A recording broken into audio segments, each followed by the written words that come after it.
Hola, buenas noches.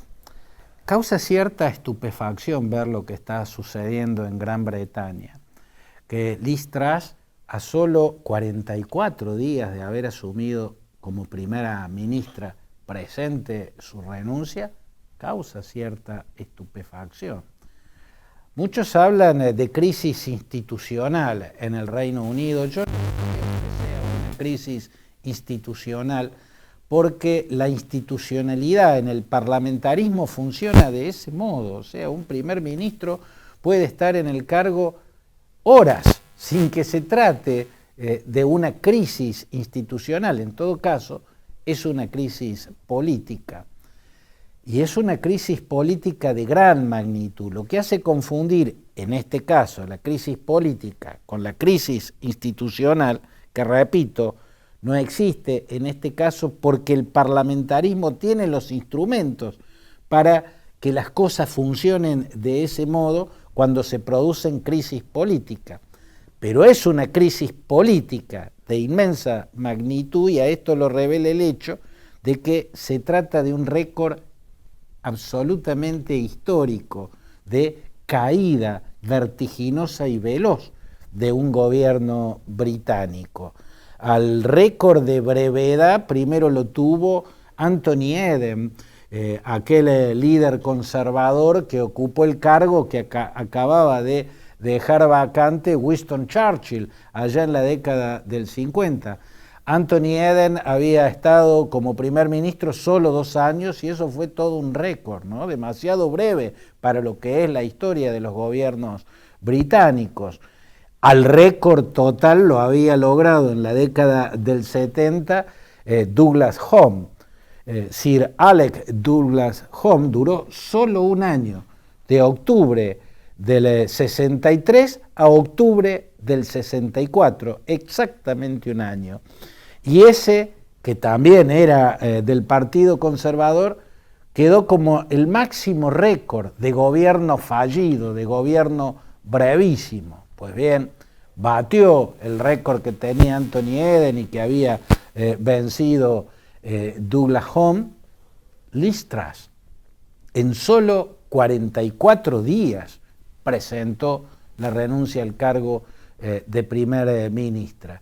Y esto habla de una crisis importante, esto habla del fracaso del intento de resurrección del thatcherismo, porque eso es lo que proponía Liz Truss, ¿no? Una política de corte thatcheriano, una política económica de corte thatcheriano. Y esa política económica que tenía como centro una reducción drástica de los impuestos a las grandes fortunas, una reducción drástica de los impuestos a los millonarios, a los multimillonarios, a los archimillonarios y a los megamillonarios, fue lo que hizo estallar la crisis política. Los mercados pusieron el grito en el cielo porque los mercados le avisaron a la señora primera ministra que si hacía ese recorte drástico y absolutamente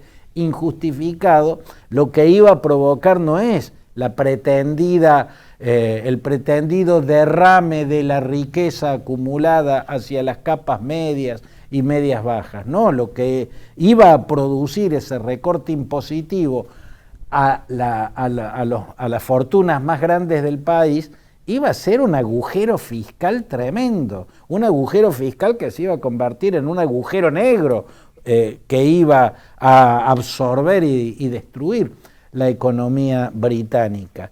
En el corto plazo, esto fue lo que hizo implosionar a ese gobierno a solo 44 días de haberse puesto en marcha. Los conservadores intentan que esto quede como un fracaso de Liz Truss. Intentan personificar este fracaso estrepitoso que bate un récord histórico y logra una crisis inédita. Nunca un gobierno había durado tan poco, pero el tema no es Liz Truss. El tema es el Partido Conservador. 44 días antes de que presentara su renuncia, fue el Partido Conservador el que votó por Liz Truss para que ocupe el cargo que había dejado vacante Boris Johnson. El Partido Conservador apoyó a Liz Truss, que venía con esa propuesta, o sea, la idea de bajar drásticamente los impuestos hasta casi prácticamente eliminarlos a las más grandes fortunas del país. No fue una idea que sacó de la manga la primera ministra una vez que ya había entrado al 10 de Downing Street. No, es lo que venía planteando desde hace tiempo y lo que planteó cuando compitieron varios dirigentes Tories del Partido Conservador para el liderazgo del partido y por ende para ocupar el cargo de primer ministro. Por lo tanto, es el Partido Conservador el que tiene que hacerse cargo. A esta altura lo que estamos viendo es que en lo inmediato se derrumbó una propuesta política de estilo ultraliberal, de estilo ultraortodoxo, con espíritu thatcheriano, pero el marco en el que se produce esta crisis es el Brexit. Es el Brexit. Es en el marco del Brexit, que la crisis económica, que la tienen todos, porque la provocó las consecuencias de la pandemia, las agravó la guerra con Ucrania, pero en ningún otro país europeo la crisis tiene la magnitud que tiene en la economía británica. Es en el escenario del Brexit que Gran Bretaña está cayendo en su comercio exterior más del 15%. Es en el marco del Brexit que se está produciendo una reducción tremenda del Producto Bruto Interno. Es en el marco del Brexit que se está dando un caos en el sistema migratorio y muchas otras situaciones institucionales caóticas.